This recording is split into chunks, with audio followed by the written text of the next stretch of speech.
Day Tripper, the Beatles, one of the best Beatles riffs that they ever did. Probably George Harrison was responsible for that riff. You know,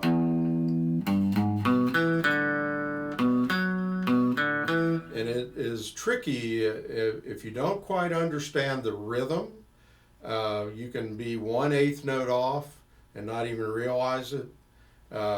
It's an offbeat rhythm, so I suggest kind of thinking of the quarter note beat when you're playing this. Always know where the quarter note beat is, and the notes. Now we're doing that same open 3rd fret, 4th fret thing that we're kind of exploring in this part of the book, and but getting back to the rhythm. I think it's really important to just hit an open string and be able to count that rhythm, like 1 and 2 and 3 and 4 and 1 and 2 and 3 and 4 and understand the 8th note count with the ties. You're tying into the first beat of the second measure, and you're not hitting anything on the first beat, and then you come in on the second beat. So kind of know where the beats are and try to know when you're playing on the beat and know when you're playing off the beat, and know it really well, and you'll understand the rhythm so much better. But if you can keep the beat with one hand and then count like 1, 2 and 3 and 4 and 1, 2 and 3 and 4 and 1, 2 and 3 and 4 and 1, 2 and 3 and 4 and that's the rhythm of the riff. 1, 2 and 3 and 4 and 1, 2 and 3 and 4 and 1, 2 and 3 and 4 and 1, 2 and 3 and 4 and.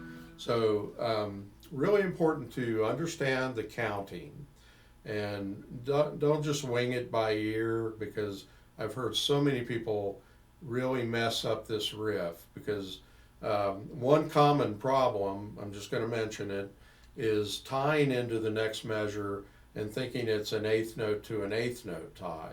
Like if you were thinking 1, 2 and 3 and 4 and 1 and 2 and then you're hitting these 1/8 note early, and you're premature on your.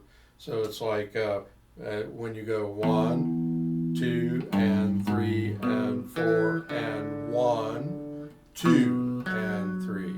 So you're coming in on 2. It's not 1 and 2. Okay? That's where most people, I think, get off if they're off beat or off the right off beat. They're not doing the right off beats. They're doing their own off beats, So it's important to understand the rhythm. Now, whether George Harrison was counting or knew how to count the rhythm, probably not. He probably, he was a genius, musical genius, a innately talented musician.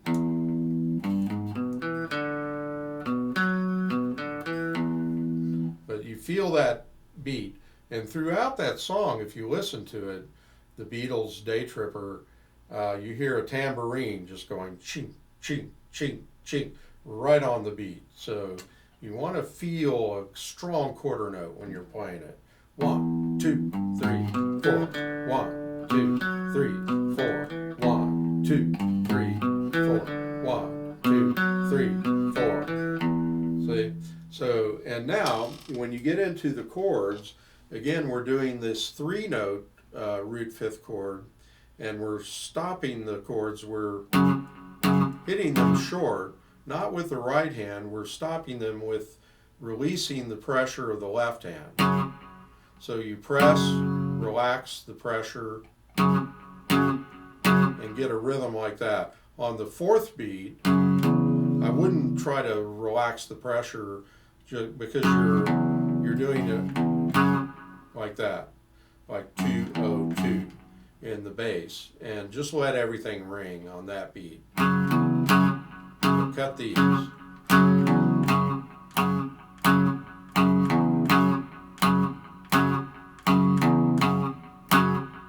Kind of reminds me of a Doors song, you know, but and I'm not sure if the Beatles were actually doing that. They were kind of doing a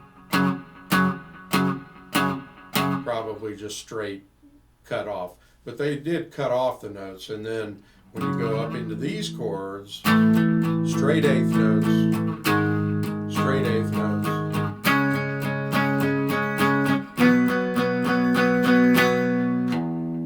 I'm ending with a quarter note though. 1 and 2 and 3 and 4.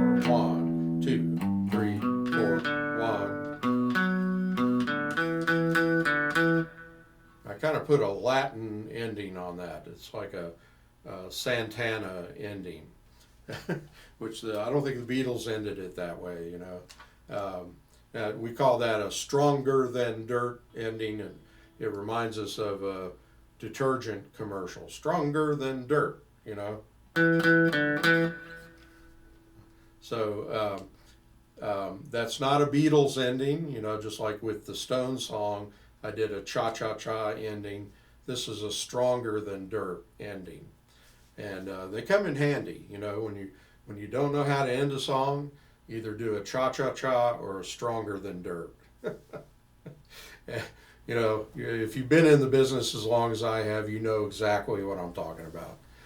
How are we going to end this? Yeah, I don't know. Stronger than dirt, you know.